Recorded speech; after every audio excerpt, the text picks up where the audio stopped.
జై నిజ గురుభ్యో నమ. ఎందరో మహనీయులు, అందరికీ ద్వాదశి వందనములు. ముందుగా బృహద్వాసిష్ట సిద్ధాంత శివరామ దీక్షిత భ్రాంతిరహిత మార్గంలోనికి నన్ను ప్రవేశింపచేసిన సమరసాంబ సమేత నిర్మలానంద ప్రభుస్వాముల వారి పాదపద్మములకు నమస్కరించుకుంటూ, బోధ దృఢీకరణం కావించి గురు శిష్య న్యాయముగా వారి గురువు దగ్గర తెలుసుకున్నటువంటి సమస్త ధర్మ మర్మాలను కుమారుని రీతిగా నాకు అందచేసిన అమలాంబ సమేత అనుభవానంద ప్రభుస్వాములు వారి దివ్య చరణారవిందములకు నమస్సుమాంజలు అర్పించుకుంటూ, మనం గురుసేవగా శ్రీ పోలూజు వీరయాచార్య రాజయోగి గారిచే రచించబడినటువంటి శుద్ధ నిర్గుణ పరతత్వ బోధామృత కందార్థ దరువులు ముచ్చటించుకోబోతూ ఉన్నాం. ఇవి నాకు అనుకోకుండా లభ్యమయ్యాయి. నాకు సోదర సమానులైనటువంటి శాంతానంద వెంకటయ్య స్వగృహానికి కోటపోలూరు అనే గ్రామానికి నేను వెళ్ళినప్పుడు అక్కడ హస్త ప్రతిగా ఒక పుస్తకాన్ని చూశాను. దాని గురించి అడిగాను, ఇది ఎవరిది అంటే చెప్పారు. అది ఎవరిది అంటే ఆయనకు దాని యొక్క రచయిత తెలియదు, కానీ దాన్ని ఆయనకు అందచేసినటువంటి మహనీయులు నాకు గురు సమానులు, నన్ను బాల్యంలో ఎంతో చేరదీసినటువంటి నిర్గుణానంద శ్రీ వడ్లపూడి గురవయ్య స్వాముల వారు. తర్వాత చివరి కందార్థం చూస్తే దానిలో నాకు తెలిసింది పేరు పోలూజు వీరయాచార్యులు వారని. అంతకు మునుపు విని ఉన్నాను. ఎలా అంటే ఆ మహనీయులు రచించినటువంటి తత్వప్రకాశిక అనేటువంటి తత్వాలు, రామసాగరం అనే మకుటం ఉంటుంది చివరిలో అంకితం. అంటే వారి యొక్క స్వస్థలం సిద్దిపేట దగ్గర రామసాగరం అనే స్వస్థలం వారిది. అంటే పాత మెదక్ జిల్లా ప్రజ్ఞాపురం దగ్గర. ఇది చూసిన పిమ్మట వెంటనే నేను ఇవి ఎవరికి తెలుసుంటాయి అని పొన్నాల రాజయోగేంద్రుల వారి శిష్యులు రామానంద మునుకుంట్ల రాజ్కుమార్ గారిని అడిగాను, స్వామి ఈ పోలూజు వీరయాచార్యుల వారి సాహిత్యం మీ దగ్గర ఉందా అంటే, ఉంది స్వామి, కానీ చాలా పాతవై ఉన్నాయి, అయినా సరే మీకు నేను వాటిని ఎలా అయినా పీడిఎఫ్ పంపుతాను అని చెప్పి వారు నాకు ఆ పీడిఎఫ్ పంపటం జరిగింది. పంపాక వాటిని చూశాను.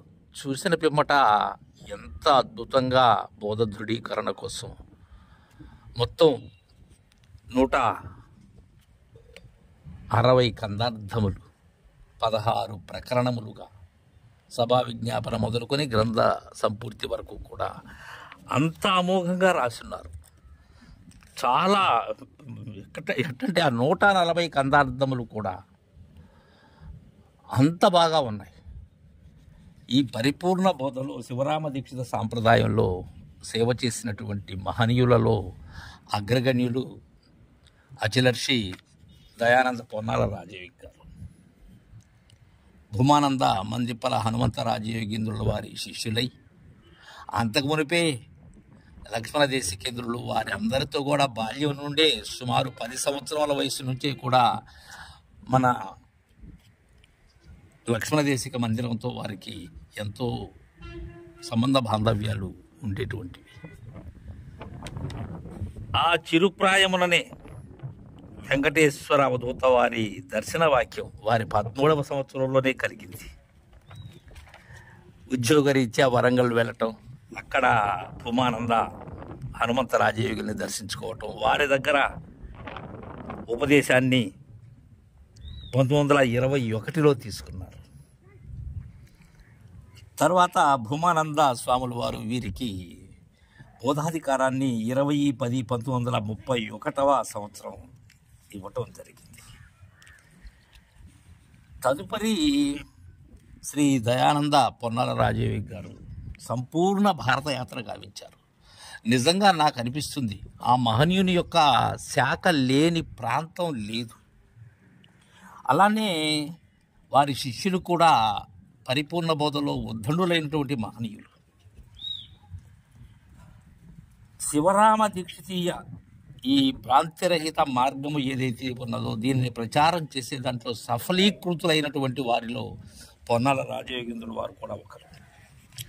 అంతేకాకుండా పరిపూర్ణ సాహిత్యాన్ని, అచల సాహిత్యాన్ని, అచల పరిపూర్ణ రాజయోగీయము అంటే నిజ ప్రబోధ విధానము అనే గ్రంథం, అలానే తారకామృత పరమహంస ప్రభూతిని, పరిపూర్ణ రాజవిద్య రాజగుహ్య శిఖామణి, అనన్యాచల పరిపూర్ణ ప్రభూతిని, అస్పర్శయోగము అను శ్రీమద్ భగవద్గీత రాజయోగీయము అనేటువంటి గ్రంథాలు రాశారు.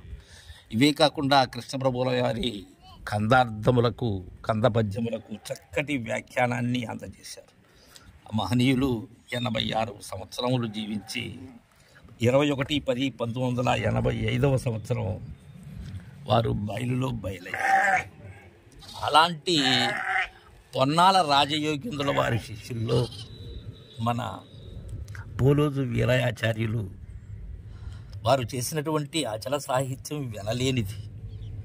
వారు రచించినటువంటి అనుష్ఠానం, ఆ పూజా విధానం చాలా పరమశ్రేష్టమైనటువంటిది.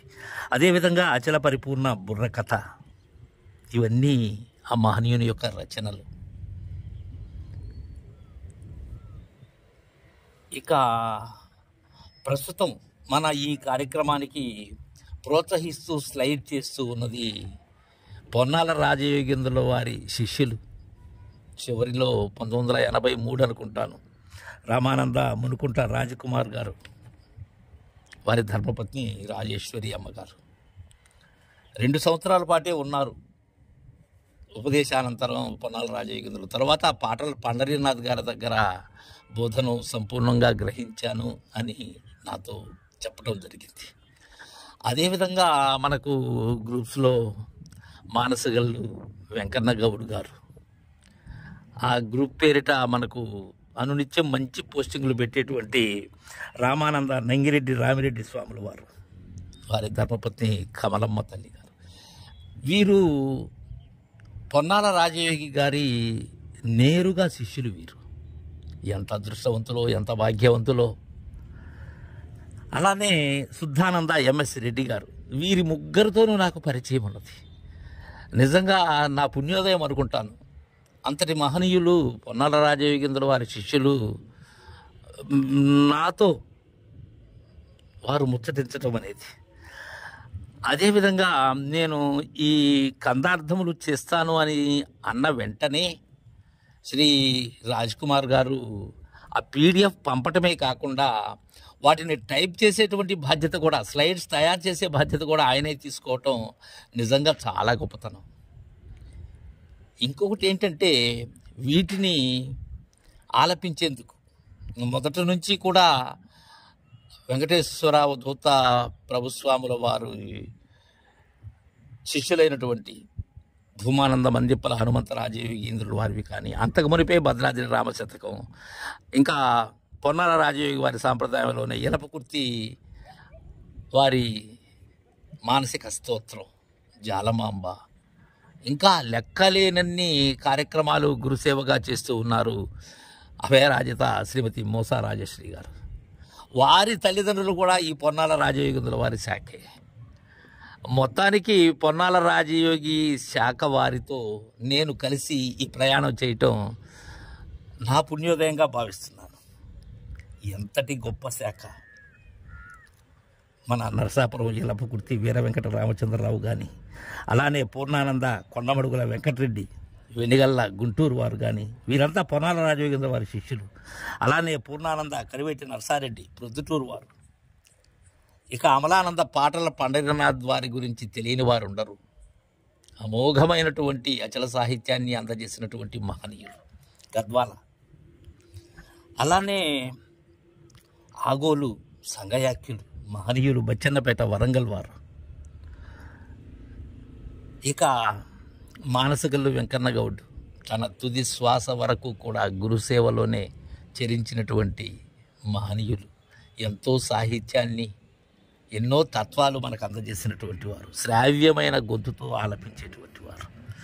వీరే కాకుండా ఆపరేట్ నర్సన్ గౌడ్ గారు, ఇక సదానంద రాళ్ల తిమ్మయ్య గారు, ఇక అమలాంబ అచ్చమాంబ గారు, ఇలాంటి మహనీయులు, ఇంకా బ్రాహ్మణయ్య చౌదరి తణుకు, వీరంతా కూడా ఆ మహనీయుని యొక్క సేవలో తరించి వారి ద్వారా బోధ ధృవీకరణ చెందినటువంటి వారు.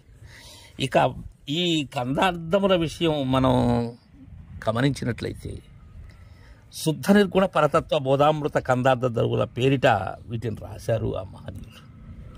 ఈ 140 కందార్థములు కూడా కృష్ణ ప్రభువులు ఏ విధముగా అయితే బోధను అందచేశారో అదే పంథాలో సరళమైనటువంటి విధానంలో మనకు అందజేశారు. వీటిని వ్యాఖ్యానం అనేది మహనీయుల యొక్క కరుణ. నా గురుసేవగా మద్గురుదేవులు ఏదైతే నాకు అందజేశారో అలానే పోలోజు వీరయాచార్యుల వారు ఏవైతే ఏ స్థితినైతే ఏ లక్షణాన్నైతే రచన గావించారో దాన్ని మీ అందరికీ తెలియజేసేందుకు ప్రయత్నిస్తాను. మొదటి నుంచి కూడా తుది వరకు వినేదానికి ప్రయత్నించండి. మీ గురుదేవుని వాక్యాన్ని దృఢపరచుకోండి, వీలుంటే జాగ్రత్తగా భద్రపరచుకోండి. ఇది విననట్లయితే కుదిరేటువంటిది కాదు. ఇది బోధరూపమైనటువంటి ప్రయాణం. ఇది అంతర్లీనంగా ప్రతి ఒక్కరూ కూడా మీలో ఉన్న గురువుని, మీ గురుదేవుని మేల్కొల్పి వినండి. ఎక్కడైనా మీకు సంశయాలు వచ్చినట్లయితే వాటిని నాకు తెలియచేయండి. నాకు తెలిసినంతలో నేను మీకు మరలా వాటిని తెలియజేసేందుకై ప్రయత్నిస్తాను. సదా సద్గురు సేవలో మీ అభయానంద. వీటికి గానం సమకూరుస్తున్న మా శిష్యరత్నం మోసా రాజశ్రీ గారికి గురుదేవుని ఆశీస్సులు. అదేవిధంగా వీటికి చక్కని స్లైడ్స్ తయారు చేస్తున్నటువంటి సోదర సమానులు శ్రీ రామానంద మునుకుంట రాజ్ కుమార్ గారికి వందనాలు తెలియజేస్తూ జై గురుదేవా.